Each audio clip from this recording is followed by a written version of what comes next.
మాకు 1948 నిజాం వదిలిపెట్టిన తెలంగాణ కావాలి. మాకు 1948లో నిజాం వదిలిపెట్టిన భూములు, నిజాం వదిలిపెట్టిన ఆస్తులు, నిజాం వదిలిపెట్టినటువంటి సంపద, నిజాం వదిలిపెట్టినటువంటి అధికారం మాకు కావాలి బీసీలకు.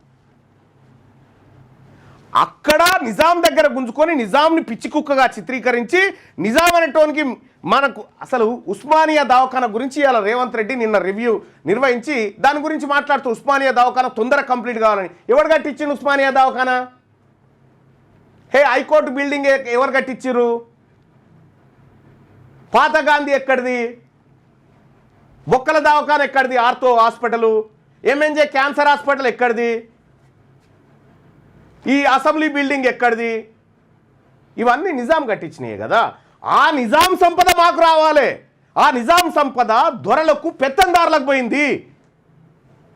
ఆ రోజున్న జాగీర్దారులకు పెత్తందారులకు పోయింది. వీళ్ళది భూమి కాదు, ఏం కాదు, వీళ్ళు జీతగాళ్ళే ఆ రోజు నిజాం దగ్గర. ఈ జీతగాళ్ళు మనకు